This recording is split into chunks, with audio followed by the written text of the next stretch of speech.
Boa noite a todos. Hoje, exatamente 6 de dezembro de 2022, estamos nós reunidos para estudarmos a obra O Livro dos Espíritos.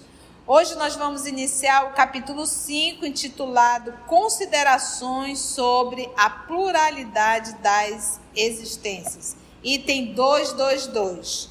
Vai ser o comentário do professor Allan Kardec. Vamos então iniciar fazendo a nossa prece de gratidão?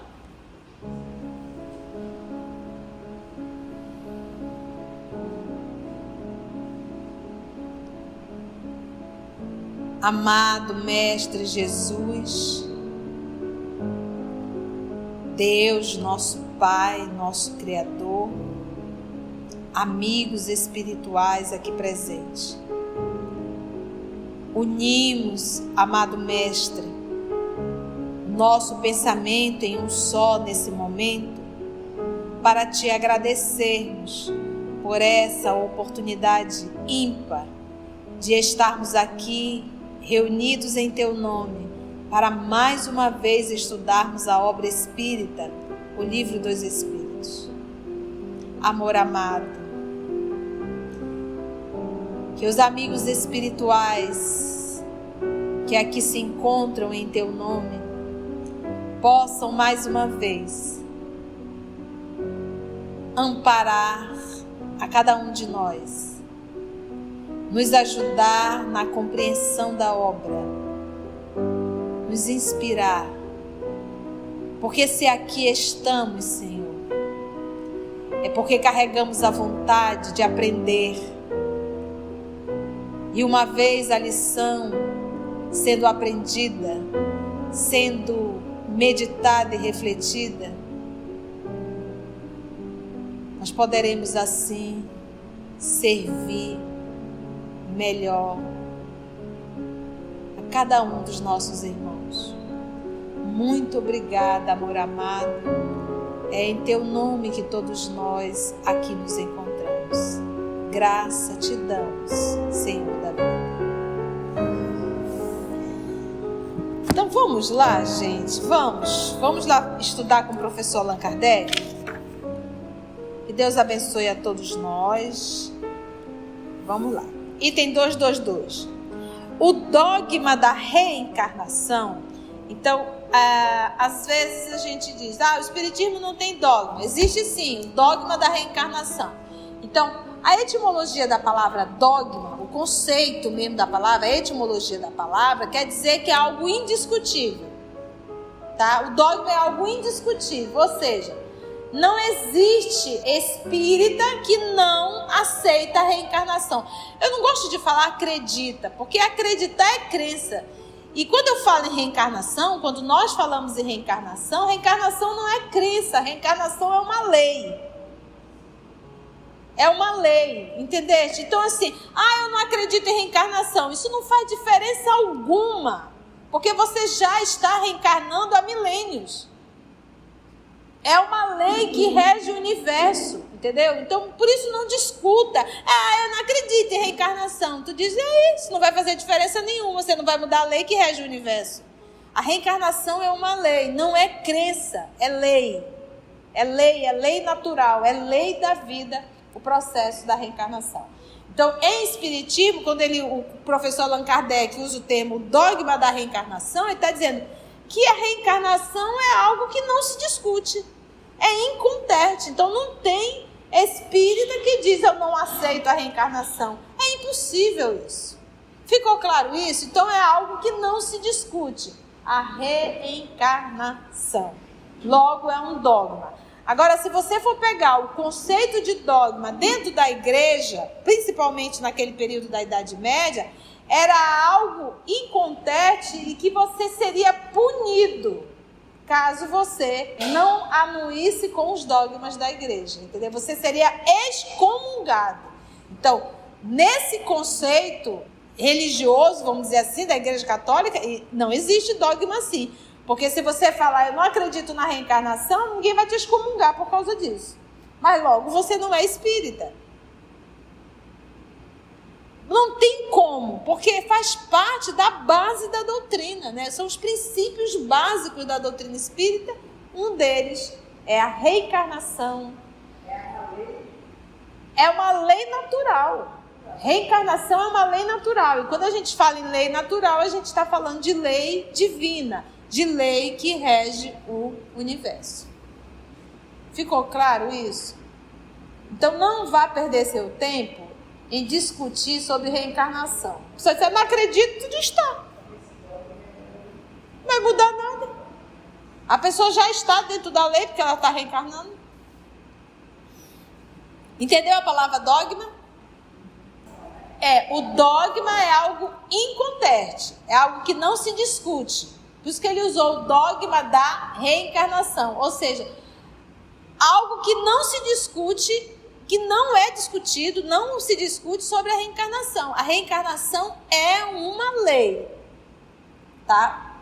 Em particular para o espírita também, né? Porque ele não tem como. O dogma da reencarnação, dizem algumas pessoas, não é novo. Claro que não é.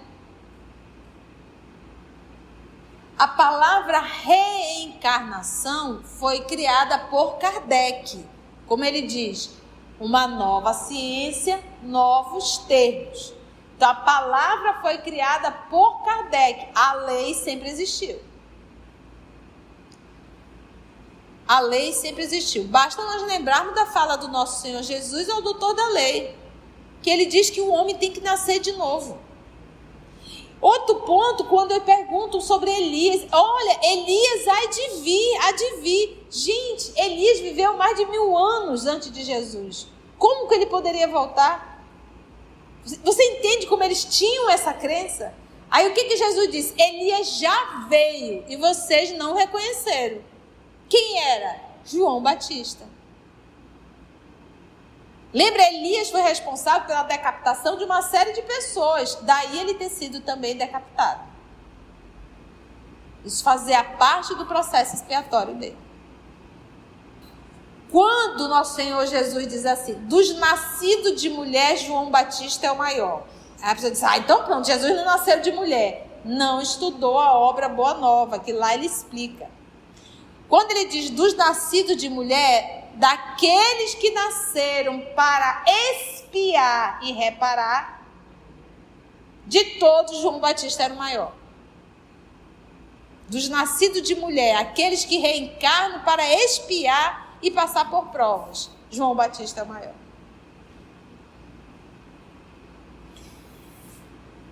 Então, dizem algumas pessoas que não é novo. Não, não é.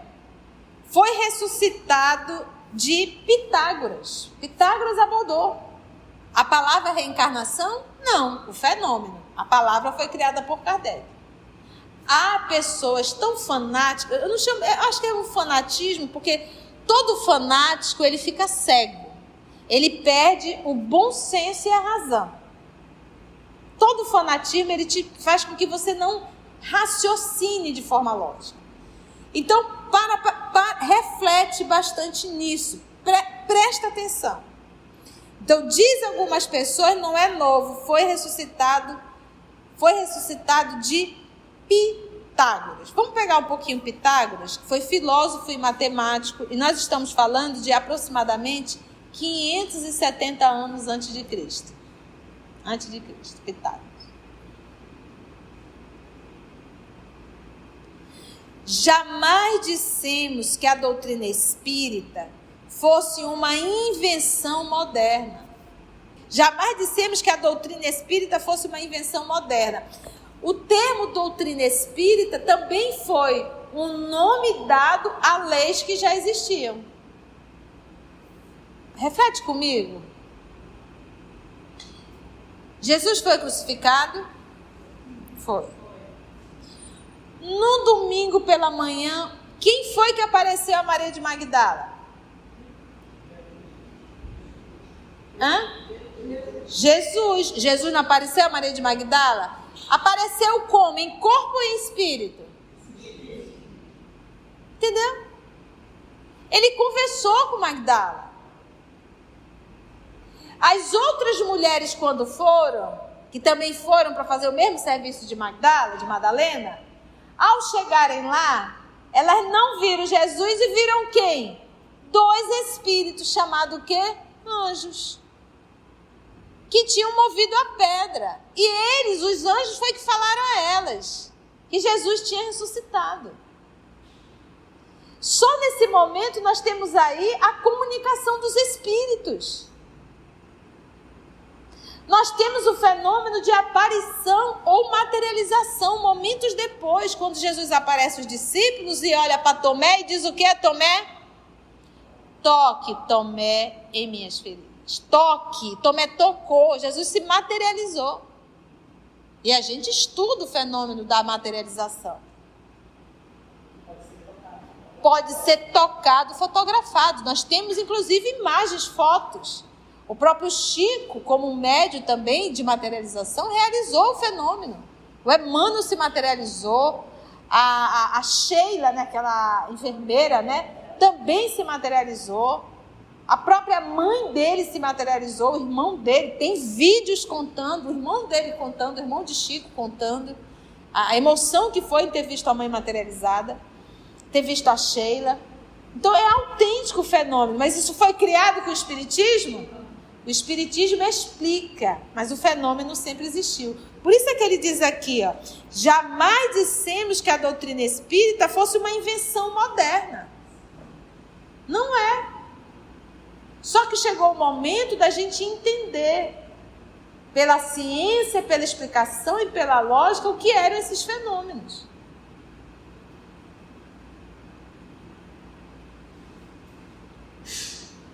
Fosse uma invenção moderna, por constituir uma lei da natureza. Quando a gente fala em lei da natureza, eu posso também dizer, aqui no Livro dos Espíritos, que é uma lei de Deus. E lei da natureza, lei de Deus, são leis o quê? Imutáveis. Não muda. São leis que regem o universo. Então, a reencarnação, ela não é uma lei específica para o globo terrestre, ela é uma lei universal. O processo de evolução é universal. Por isso que a gente fala que os planetas são solidários. Eu posso sim reencarnar em um outro planeta, superior ou inferior. Ficou claro isso? A pluralidade dos mundos, exatamente.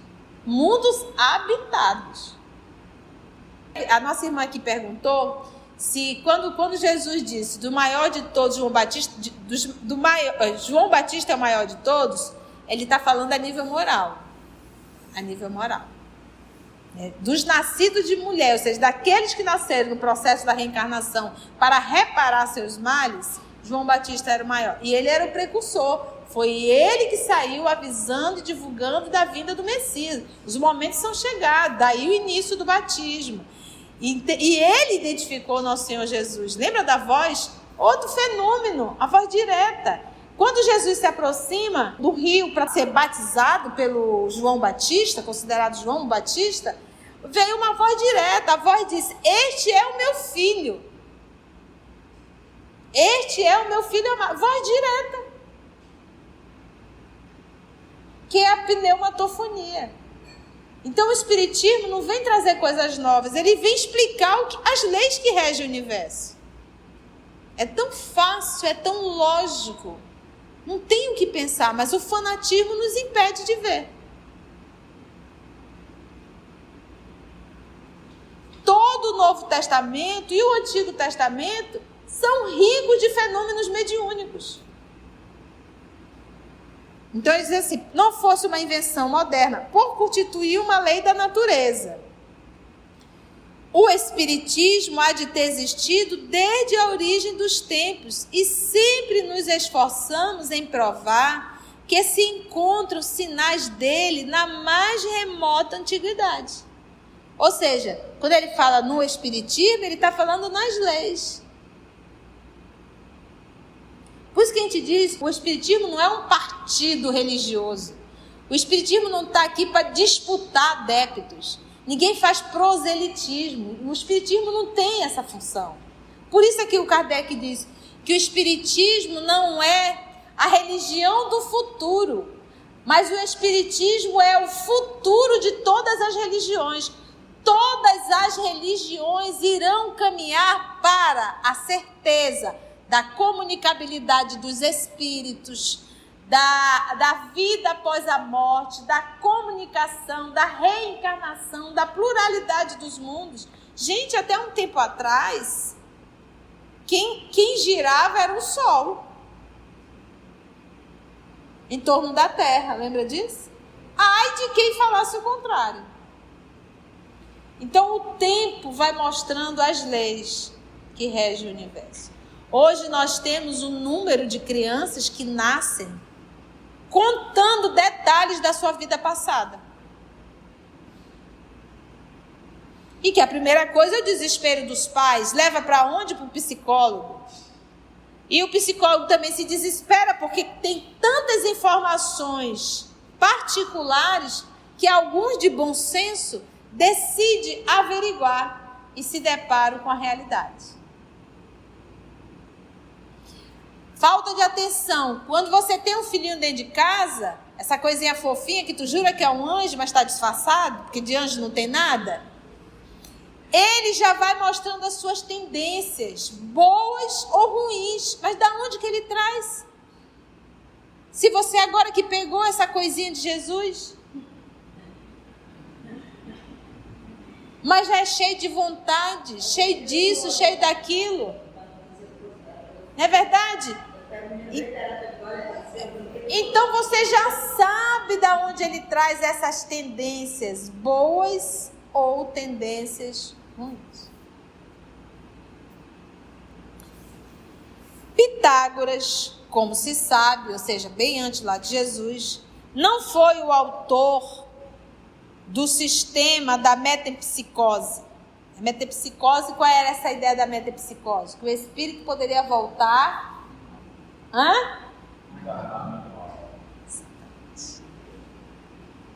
Mas se nós formos estudar Buda, Krishna, a gente vai se deparar com o quê? A reencarnação.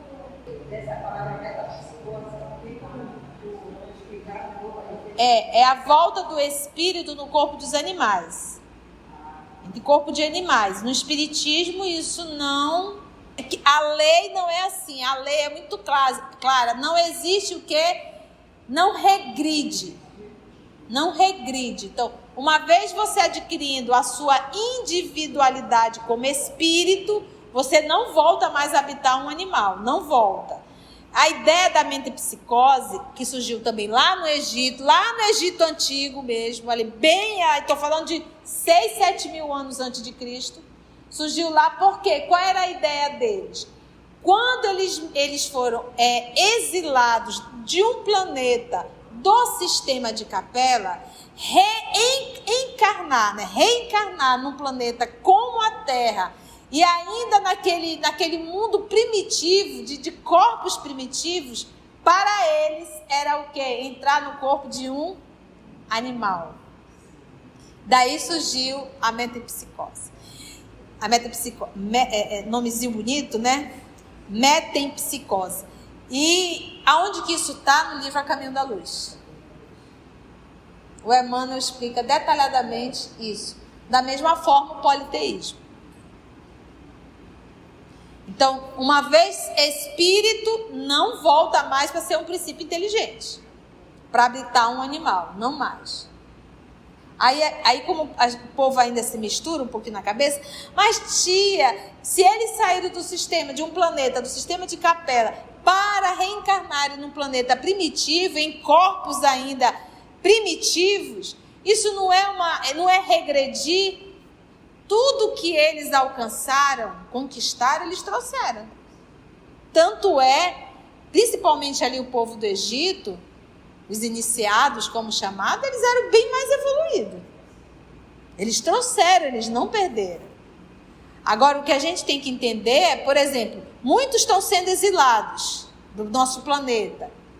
um bando de cão encarnou, que o negócio está pegando fogo agora, né? Tudo está sendo invertido. E muitos estão desencarnando, estão sendo exilados.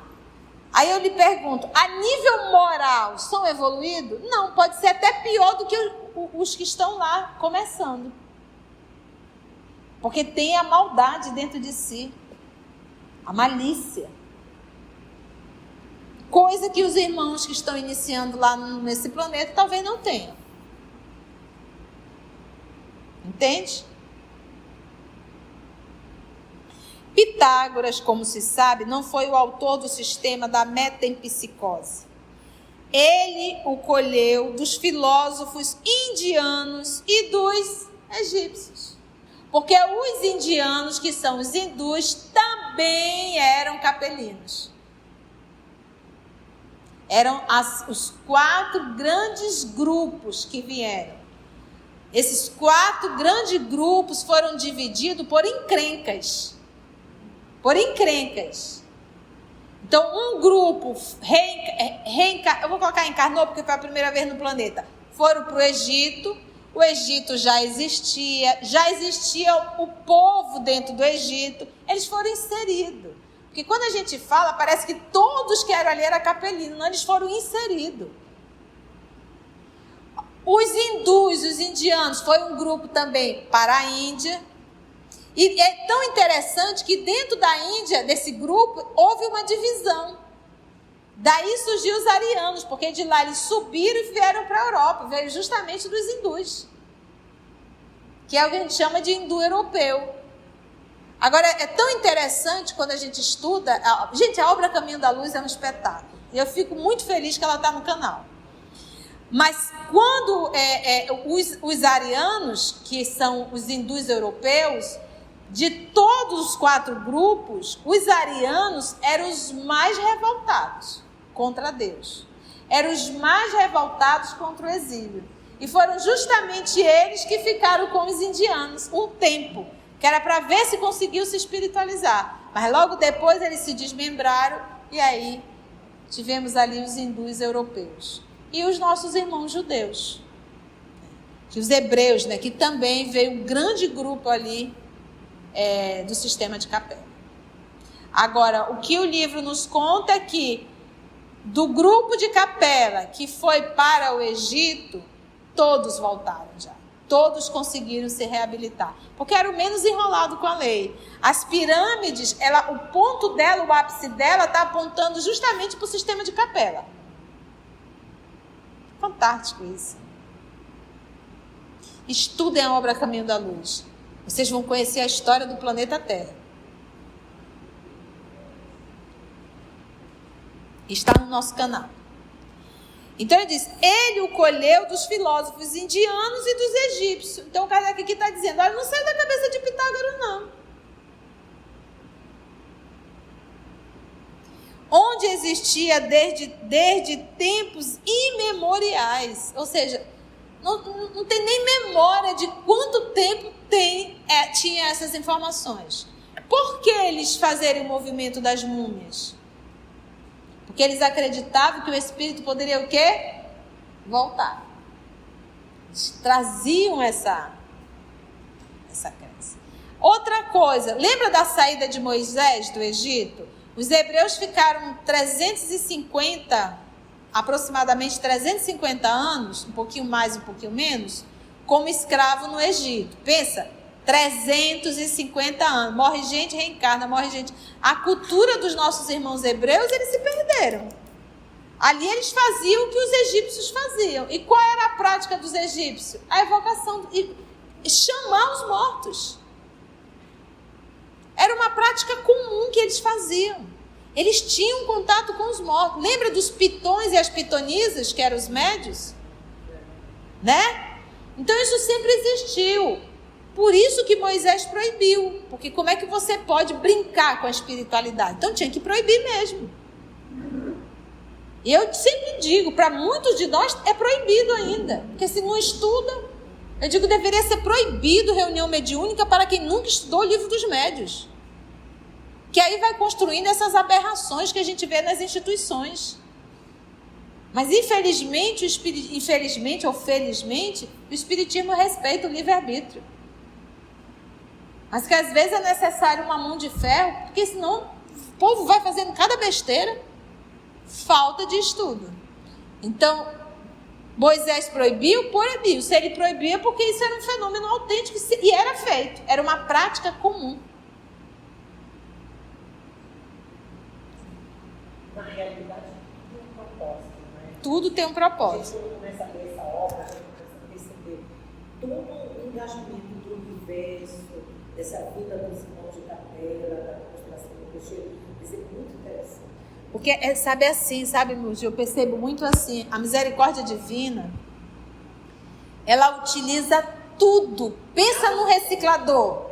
Nada, até uma atitude, por exemplo, a gente não vive com doido aqui na Terra, a gente também é doido, né? Mas viver com a loucura do outro nos aprimora se a gente souber suportar. Entende isso? Então ele aproveita tudo. Se eu tenho que passar por um processo expiatório e eu não soube cobrir o pecado com a multidão do amor, né? Que o amor cobre a multidão de pecados. Se eu não soube fazer isso, eu tenho que ir realmente para o processo expiatório, vai ter um cão para fazer. Porque eu não espio sozinha, alguém tem que pisar no meu calo para eu espiar. Por mais que seja uma enfermidade, tem enfermidades e enfermidades. Uma coisa é você passar por uma enfermidade com alguém segurando nas tuas mãos. A outra coisa é você passar por uma enfermidade abandonado dentro de um quarto. Entendeu? Tem expiações e expiações. A ideia da transmigração das almas formava, pois, uma crença vulgar é comum, admitida pelos homens mais eminentes. E a gente sabe que a pluralidade das existências foi cortada do livro, foi tirado. Tempos imemoriais, a ideia da transmigração das almas formava, pois, uma crença comum, admitida pelos homens mais eminentes. De que maneira chegou até eles? Por uma revelação ou por uma intuição? E é bom a gente sempre lembrar, a gente estudou isso, eu acredito na semana passada, já não lembro qual dia. Acho que foi aqui com vocês. Aonde está escrito a lei de Deus? Na consciência. Aí pergunta ainda o Kardec aos espíritos. Se está escrito na consciência, por que Deus manda profeta? Resposta: para lembrar o que vocês esqueceram. Então, a lei de Deus, eu não precisava aprender a lei. Ela já estava em mim. Ela está gravada na minha consciência. Só que eu esqueci, eu me afastei. Eu me afastei tanto da lei, eu já aprontei tanto nesse meu ato de rebeldia, que eu esqueci. E aí ele envia quem? Os profetas, para nos lembrar a lei que rege o universo, a lei do amor, a lei do amai-vos uns aos outros, a lei do dar a mão um para o outro, que juntos vocês são fortes. Você imagina um planeta de espíritos evangelizados? Zé Paulo, imagina lá o condomínio, só espíritos evangelizados. Imagina essa reunião, uma delícia. Nenhum alterar de voz. Perfeito. Imagina o nosso sistema educacional de seres evangelizados. A nossa saúde pública com seres evangelizados, não é verdade? A nossa política com seres evangelizados. Meus irmãos, sabe que já seria um paraíso? Mas nós ainda somos o quê? Egoístas. É a minha vontade, é do meu jeito e é para ficar melhor para mim. Então ele diz, revelação ou por intuição? Como é que sabia? Porque ele está dizendo, gente, isso não chegou com o espiritismo e muito menos com Pitágoras. Pitágoras está repetindo o que ele aprendeu com os hindus e com os egípcios. Mas lá atrás, os hindus e os egípcios já falavam nisso, na pluralidade das existências. Aí ele pergunta, quem revelou? Ou será que isso é uma intuição? O que vocês acham? Se a lei de Deus está gravada em mim, logo é o quê? Uma intuição. Vamos lá, pensando eu. Diz o Kardec, não sabemos.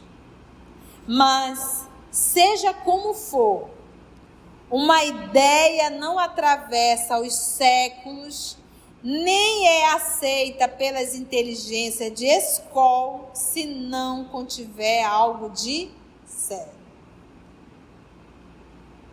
Porque quando se fala em pluralidade das existências, nós já falamos disso há milênios. Assim, a antiguidade dessa doutrina seria mais uma prova a seu favor do que uma objeção. Todavia, entre a metempsicose dos antigos e a moderna doutrina da reencarnação, existe, como também se sabe, uma grande diferença. Então, existe uma grande diferença entre a metempsicose e a reencarnação. Há de os espíritos rejeitarem de maneira absoluta a transmigração da alma do homem para os animais e vice-versa. Tu imagina hoje, tu tá aqui, reencarnando no corpo feminino, aí tu, ou masculino, tu vai e retorna num papagaio. Na tartaruga, lá da minha amiga, né, Moniquinha? No Bob Marley, lá em casa. É para acabar. Não tem condições. No Simba. Não tem condições. Por quê? Porque o que há no animal é um princípio inteligente. A mesma coisa, a gente tem um grupo de irmãos espíritas, né? Que eu gosto de animais, vocês sabem, eu gosto de animal, mas eu trato animal como animal, eu não tento humanizar. Seria um desrespeito ao animal, porque ele está vivendo, ele está estagiando, ele precisa estagiar. Mas querer humanizar é loucura de quem quer fazer isso, é doença mesmo. Estou com uma psiquiatra aqui na minha frente, né? Mas você querer humanizar um animal, isso é um distúrbio psiquiátrico. Meu filhinho, minha filhinha, e põe rococó, e faz aniversário, a pessoa não está bem da cabeça. Faz a festinha, né? Então eu respeito, mas não está legal. Não está bom. Então a gente começa a parar para pensar que é impossível um espírito, um ser. Então, como a pessoa está meio fascinada, porque é um processo de fascinação, ela quer enfiar a goela abaixo que existe mundo espiritual para os animais. O meu cachorrinho está lá no mundo espiritual, no céuzinho dos anjos, sei o que, eu invento um monte de coisa. Não estudou o livro dos médiuns. O livro dos espíritos também não. Não existe erraticidade para os animais. O que a gente aprende nas obras básicas? Uma vez o Bob Marley desencachorrando, né? O princípio espiritual que habita nele, nisso tem espíritos programados para esse trabalho, responsáveis. Ele já é conduzido para um novo animalzinho, ou um novo cachorro, dependendo da experiência. Entende? O Bob Marley, que é um poodle, ele tem certeza que ele é um pastor alemão. Ou um pitbull. Porque ele se sente o dono da casa, ele tem certeza que ele vai lá para destruir tudo, que não pode, ele protege. Mas é só um poodle. Tu quer ver coisa mais interessante? É um pinche. O pinche, ele tem certeza que ele é um Rottweiler. Transtorno de personalidade, né? Um troçozinho daquele pequenininho que não aguenta um cascudo, vai pra cima como se fosse um Rottweiler. E é só um pinche. Então, são os princípios inteligentes. Por quê? Não haveria razão e lógica uma erraticidade para o animal. A erraticidade é para o espírito ser pensante, refletir nas besteiradas que fez, aprender um tanto mais sobre a sua essência e se preparar para uma nova reencarnação. E eu digo, se existisse erraticidade para o Bob Marley, para a Lua Cristina e para o Simba, Teria que haver para cobra, para o jacaré, para o tigre, para o leopardo, para o urubu, para tudo. Para o mosquito, para a malária, né? Para tudo. Não existiria exceção. Faz sentido? Jacaré, peixe, ia ter que estar todo mundo lá. Cobra, porco-espinho, tudo. Então, como ele diz aqui, uma grande diferença há de os espíritos rejeitarem de maneira absoluta a transmigração da alma e do homem para os animais e vice-versa. Os espíritos que coordenaram o trabalho da doutrina espírita, trazendo a terceira revelação, não é uma lei nova, é uma revelando o que já existe, são decisivamente contra a metapsicose. Tá difícil, gente? Tá dando para compreender? Tá bem ticado esse peixe? O nosso jaraqui tá bem ticadinho? Ao ensinarem o dogma da pluralidade das existências corpóreas, os espíritos relembram uma doutrina que nasceu nas primeiras idades do mundo e que se conservou no íntimo de muitas pessoas até os nossos dias. Apenas apresentam de um ponto de vista mais racional, mas conforme as leis progressivas da natureza e mais em harmonia com a sabedoria do Criador, despojando-a de todos os acessórios da superstição. É como se fosse assim, deixou de falar da pluralidade das existências como uma mula sem cabeça e agora está explicando a pluralidade das existências de uma forma mais racional. Então imagina, durante muito tempo se acreditou que o espírito poderia reencarnar no animal. É por isso a Índia lá o cuidado com as vacas. Imagina, a mamãe desencarnou e Deus olha, a mãe pode ser a vaca, então trata a vaca e Deus a vaca. É uma coisa assim, né? Estranha. Tem filmes, inclusive, né, que a criatura volta no cachorrinho, imagina. É para acabar. É bonitinho para a história, mas na realidade não é assim. Então, dessa forma, não existe um processo de regredir, tá?